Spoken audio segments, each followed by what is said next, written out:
Recent legislation has cut funding and imposed more restrictions on reproductive health clinics. It's now illegal in 25 states to watch a nurse put a condom on a banana. For the first time in almost a decade, STDs are on the rise. What are they, Michael Keaton's career?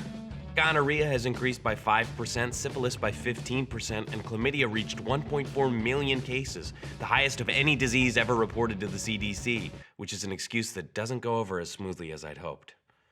The increased popularity of hookup apps like Grindr and Tinder is exposing adults to more sexual partners. STDs affect people in all walks of life, particularly young people, but these data show that gay and bisexual men are most affected. And lower income communities tend to be hit harder as well. These communities often lack sufficient access to sexual education, contraceptives, and STD testing. I don't want to live in an America where you have to drive to the nice part of town to have someone check out your Medical professionals argue that the number one contributing factor is the massive budget cuts to public clinics like Planned Parenthood. Fewer clinics also mean more unwanted pregnancies, and at the same time, reduced access to abortions. Consequently, the number of potentially dangerous at-home procedures is on the rise. Closing health clinics to reduce the number of abortions is like closing a fire department to reduce the number of fires.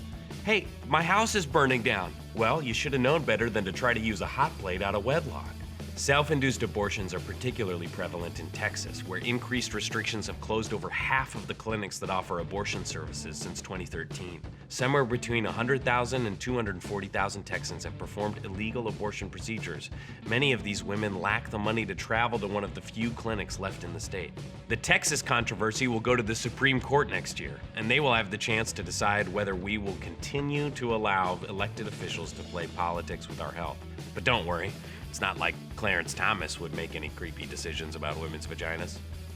So it seems the modern adult faces a perfect storm of factors leading to more STDs and more unwanted pregnancies. Clearly, the move to reduce access to reproductive health care has only posed more dangers to the public.